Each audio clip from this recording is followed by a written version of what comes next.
టాలీవుడ్లో తనకంటూ power ఇమేజ్ను create చేసుకున్న అగ్రనటుడు పవన్ కళ్యాణ్. మెగాస్టార్ తమ్ముడిగా హీరోగా ఎంట్రీ ఇచ్చిన తన సొంత చరిష్మాతో అన్నయ్యను మించిన తమ్ముడిగా తన స్థానాన్ని నిలబెట్టుకున్నాడు. తన కెరీర్లో దాదాపు 5-6 ఏళ్లు ఒక్క సూపర్ హిట్ సినిమా లేకపోయినా అభిమానుల్లో తన స్థానం ఏమాత్రం చెరిగిపోకుండా తన ఇమేజ్ను కాపాడుకున్నాడు. దాదాపు 5 ఏళ్లు సినిమాలకు దూరంగా తనలో పవర్ ఏమాత్రం తగ్గలేదని నిరూపించుకున్నాడు మెగా బ్రదర్. తెలుగు సినీ నటుడు, సినీ నిర్మాత, మార్షల్ ఆర్ట్స్లో ప్రావీణ్యుడు, దర్శకుడు, రచయిత, రాజకీయ నాయకుడిగా పవన్ విభిన్న పాత్రలు పోషిస్తున్నాడు. తల్లిదండ్రులు కొనిదెల వెంకట్రావు, అంజనాదేవి. 1968 సెప్టెంబర్ 2న బాపట్లలో పవన్ కళ్యాణ్ జన్మించాడు. ఇతనికి 2 అక్కలు, 2 అన్నలు.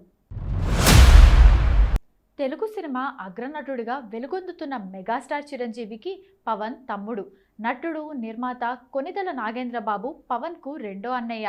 సినిమా పరిశ్రమలో అగ్ర హీరోగా ఎదిగిన చిరంజీవిని చూసి నటన పట్ల పవన్ ఆసక్తిని పెంచుకున్నాడు. ఇంటర్మీడియట్ నెల్లూరులోని కళాశాలలో పూర్తి చేశాడు. అనంతరం కంప్యూటర్స్లో డిప్లొమా చేశాడు. 1996లో అల్లు అరవింద్ నిర్మాతగా గీతా ఆర్ట్స్ బ్యానర్లో అక్కడమ్మాయి ఇక్కడబ్బాయి చిత్రం ద్వారా కళ్యాణ్ బాబుగా తెలుగు తెరకు పరిచయమయ్యాడు. అనంతరం గోకులంలో సీత చిత్రం ద్వారా స్క్రీన్ నేమ్ను పవన్ కళ్యాణ్గా మార్చుకొని వరుస విజయాలతో సక్సెస్ సాధించాడు. సుస్వాగతంలో స్వచ్ఛమైన ప్రేమికుడిగా అభిమానుల ఆదరణను సొంతం చేసుకున్నాడు. సుస్వాగతం సూపర్ హిట్ అయిన మెగాస్టార్ చిరంజీవి తమ్ముడుగా ఇమేజ్ నుంచి బయటకు రాలేకపోయాడు. అనంతరం 1998లో కరుణాకర్ను దర్శకుడిగా పరిచయం చేస్తూ తొలి ప్రేమ సినిమా ద్వారా తనకంటూ స్పెషల్ ఇమేజ్ను క్రియేట్ చేసుకున్నాడు. ఈ సినిమాతో తన అసలైన సినిమా కెరీర్ మొదలైందని చెప్పవచ్చు. ప్రేమ కథా చిత్రాల్లో తొలి ప్రేమ సినిమా ట్రెండ్ సెట్టర్గా నిలిచింది. మూసధోరణితో సాగుతున్న టాలీవుడ్ను ఈ సినిమా మలుపు తిప్పింది. జాతీయ అవార్డును సొంతం చేసుకుంది. ఈ సినిమాతో పవన్ కళ్యాణ్ యూత్ ఐకాన్గా మారాడు. మార్షల్ ఆర్ట్స్లో ప్రావీణ్యమున్న పవన్ కళ్యాణ్ కిక్ బాక్సింగ్ నేపథ్యంలో 1999లో పిఏ అరుణ్ ప్రసాద్కు తమ్ముడు సినిమాతో దర్శకుడిగా అవకాశమిచ్చాడు. ఈ చిత్రంతో టాలీవుడ్ను శాసించే స్థాయికి ఎదిగాడు పవన్ కళ్యాణ్. 2000లో బద్రీ సినిమాతో ప్రస్తుత టాలీవుడ్ టాప్ డైరెక్టర్ పూరి జగన్నాథ్కు అవకాశమిచ్చాడు. ఈ సినిమాతో పవన్ కళ్యాణ్ తెలుగు సినిమాకు కొత్త హీరోయిజం పరిచయం చేశాడు. తనకంటూ ఒక ప్రత్యేక స్టైల్ను క్రియేట్ చేసుకున్నాడు. 2001లో ఖుషి సినిమాతో లవర్ బాయ్ ఇమేజ్ను సొంతం చేసుకున్నాడు. హ్యాట్రిక్ విజయాలతో పవర్ స్టార్గా ఎదిగాడు. 2 ఏళ్ల గ్యాప్ తర్వాత 2003లో భారీ అంచనాలతో వచ్చిన జానీ సినిమా అంతే డిజాస్టర్గా నిలిచింది. చాలా రోజుల తర్వాత ఒక హీరో డ్రెస్సింగ్ ఫాలో అయ్యింది ఈ సినిమాతోనే. జానీలో వేసిన కట్ బనీన్లు, హెడ్ బ్యాండ్, చిరిగిపోయిన జీన్స్ కూడా ఫ్యాషన్గా నిలిచాయంటే అతిశయోక్తి కాదు. అప్పటి నుంచి మళ్ళీ 2012 వరకు ఒక్క సూపర్ హిట్ కూడా లేదు. 2012లో గబ్బర్ సింగ్తో మళ్ళీ తన హవాను కొనసాగించాడు. గబ్బర్ సింగ్కు గాను తెలుగులో ఉత్తమ నటునిగా ఫిల్మ్ఫేర్ అవార్డును అందుకున్నాడు. అత్తారింటికి దారేది చిత్రం వసూళ్లలో అప్పటి వరకు తెలుగు సినీ పరిశ్రమలో ఉన్న రికార్డులన్నింటినీ బద్దలు కొట్టిందని అంటారు. Anjana productions, Pawan Kalyan creative works బ్యానర్లతో సినిమాలు నిర్మించాడు. 2015లో గోపాల గోపాల చిత్రంలో మోడ్రన్ కృష్ణుడిగా నటించాడు. 2016లో సర్దార్ గబ్బర్ సింగ్, 2016 ప్రారంభంలో కాటమరాయుడు సినిమాల్లో నటించాడు. త్రివిక్రమ్ దర్శకత్వంలో తన 25వ చిత్రం అజ్ఞాతవాసిలో నటించాడు. 2022లో పవన్ కళ్యాణ్, రానా దగ్గుబాటి కలిసి నటించిన భీమ్లా నాయక్ మంచి విజయం సాధించింది. తెలుగు చిత్రరంగంలోని సమకాలీన కథానాయకులకు పవన్ కళ్యాణ్ ఆలోచన విధానాలకు చాలా వ్యత్యాసం కనిపిస్తుంది. ఈ విభిన్న ఆలోచన ధోరణే పవన్ కళ్యాణ్కి చిత్రసీమలో ప్రత్యేక స్థానాన్ని సంపాదించి పెట్టింది. అతి పిన్న వయసులోనే దర్శకత్వ బాధ్యతలు చేపట్టిన కథానాయకుల్లో పవన్ కళ్యాణ్ ఒకరు. తన చిత్రాలకి చిరంజీవి నటించిన చాలా చిత్రాలకు పవన్ కళ్యాణ్ ఫైట్లని రూపొందించాడు. తమ్ముడు చిత్రంలో look at my face in the mirror పాటను పూర్తి నిడివి ఆంగ్ల గీతంగా రూపొందించాడు. బద్రీ చిత్రంలో మేరా దేశ్ హై ప్యారా ప్యారా తెలుగు, హిందీ, ఆంగ్లంల కలయికతో త్రిభాషా గీతంగా, ఖుషీలో ఏ మేరా జహా గీతాన్ని పూర్తి నిడివి హిందీ గీతంగా రూపొందించాడు. ఖుషి చిత్రంలో ఆడవారి మాటలకు అర్థాలే వేర్లే, జానీ చిత్రంలో ఈ రేయి తీయంది పాటల్ని రీమిక్స్ చేయించారు. ఖుషీలోని ద్వితీయార్థంలో జరిగే కార్నివల్ ఫైట్ పవన్ కళ్యాణ్ ప్రతిభకు తార్కాణం. మార్షల్ ఆర్ట్స్లో దిట్ట కావడంతో ఇతని చిత్రాల్లో చాలా స్టంట్లు నిజంగానే చేసినవే ఉంటాయి. అటువంటి స్టంట్లను ఇతని చిత్రాల్లో ప్రత్యేకంగా స్లో మోషన్లో చూపించడం జరుగుతుంది.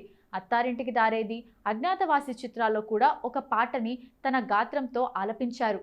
పవన్ కళ్యాణ్ చిత్రాల్లో కనీసం ఒక్క జానపద గీతమైనా ఉంటుంది. నేపథ్య గాయకులతో కొన్ని మార్లు పవన్ కళ్యాణే ఈ గీతాలను ఆలపించడం విశేషం. రాజకీయ జీవితం 2014 మార్చి 14న జనసేన రాజకీయ పార్టీ ఆవిర్భావ సభ జరిపాడు. కుల, మత, ప్రాంతీయ పక్షపాతాలు లేకుండా భారతీయునిగా జాతి సమైక్యతను, సమగ్రతకు పాటుపడడానికి పార్టీ స్థాపించినట్లు పవర్ స్టార్ పవన్ కళ్యాణ్ తెలిపాడు. రాష్ట్రాన్ని విభజించిన తీరుకు కాంగ్రెస్ను దోషిగా నిందిస్తూ కాంగ్రెస్ ఎన్నికల్లో గెలవకుండా పోరాడాలని తన అభిమానులకు పిలుపునిచ్చాడు. 2009 అసెంబ్లీ ఎన్నికల ముందు అన్న చిరంజీవి స్థాపించిన ప్రజారాజ్యం పార్టీకి ప్రచారం చేశాడు. జనసేన పార్టీతో మరోసారి రాజకీయాల్లోకి వచ్చిన పవన్ కళ్యాణ్ 2014 సాధారణ ఎన్నికల్లో మోడీకి మద్దతు పలికాడు. తెలంగాణ, ఏపీ రాష్ట్రాల్లో మోడీకి మద్దతుగా టీడీపీ, బీజేపీ కూటమికి ప్రచారం చేశాడు. ఇతని ప్రచారంతోనే టీడీపీ ఏపీలో అధికారంలోకి రాగలిగింది. కాంగ్రెస్ హటావ్, దేశ్ బచావ్ అన్న అతని నినాదాన్ని అందుకున్న అభిమానులు, ప్రజలు ఏపీలో ఒక్క సీటు కూడా కాంగ్రెస్కు దక్కనివ్వలేదు. రాజకీయవేత్తగా పవన్ నిలిచాడు. ఆచరణపూర్వకమైన విధానాలతో ప్రజానాయకుడిగా ఉద్దానం, డ్రెడ్జింగ్ కార్పొరేషన్ ప్రైవేటీకరణ వంటి ఎన్నో సమస్యల పరిష్కారం కోసం ప్రజాస్వామ్య పద్ధతిలో పోరాడాడు. కానీ ఆ తర్వాత తన పార్టీని పటిష్టం చేసుకోకుండా తిరిగి సినిమాల్లో నటించడం మొదలుపెట్టాడు. 2019లో జరిగిన ఎన్నికల్లో జనసేన పార్టీని పోటీకి నిలిపాడు. తాను స్వయంగా భీమవరం, గాజువాకల్లో 2 చోట్ల పోటీ చేశాడు. ఈ ఎన్నికల్లో తాను 2 స్థానాల్లోనూ పరాజయం పాలవ్వగా జనసేన పార్టీ కేవలం 1 స్థానంలో మాత్రం విజయం సాధించింది. తెలంగాణలో నామమాత్రంగానే పోటీకి దిగాడు. పోటీ చేసిన అన్ని స్థానాల్లోనూ పార్టీ అభ్యర్థులు ఓడిపోయారు. పవన్ వ్యక్తిగత జీవితం. మే 1997లో నందినితో పవన్కు వివాహం జరిగింది. అయితే విభేదాలతో వీరిద్దరూ విడిపోయారు. 2008 ఆగస్టు 12లో విశాఖపట్నంలోని ఫ్యామిలీ కోర్ట్ వీరిద్దరికీ విడాకులు మంజూరు చేసింది. రేణు దేశాయ్తో పవన్ సహజీవనం చేసి పెళ్లి చేసుకున్నాడు. నటిగా మారిన మోడల్ రేణు దేశాయ్ను 2009 జనవరి 28న వివాహం చేసుకున్నాడు. వీరికి కుమారుడు అకిరా నందన్. ప్రఖ్యాత జాపనీస్ దర్శకుడు అకిరా కురోసావాపై అభిమానంతో వారు తమ కొడుకుకు ఆ పేరు పెట్టుకున్నారు. తమ మధ్య ఎటువంటి భేదాభిప్రాయాలు లేవని, తాము సానుకూల దృక్పథంతోనే విడిపోయామని, భార్యాభర్తలుగా విడిపోయిన తమ సంతానానికి తల్లిదండ్రులుగా మాత్రం కలిసే ఉంటామని రేణు ఒక ఇంటర్వ్యూలో స్పష్టం చేసింది. 2013 సెప్టెంబర్ 30న పవన్ వివాహం రష్యా నటి ఆనా లెజ్నోవాతో జరిగింది. హైదరాబాద్లోని ఎర్రగడ్డ సబ్ రిజిస్ట్రార్ కార్యాలయంలో వీరిద్దరికీ వివాహం జరిగింది. వీరిద్దరికీ కలిగిన కుమారుని పేరు మార్క్ శంకర్ పవనోవిచ్. ప్రస్తుతం మళ్ళీ విజయాల బాట పట్టిన పవన్ కళ్యాణ్ వరుస ప్రాజెక్టులతో బిజీగా ఉంటూనే రాజకీయంగానూ యాక్టివ్గా ఉంటున్నాడు. ప్రజారాజ్యంతో రాజకీయాల్లోకి.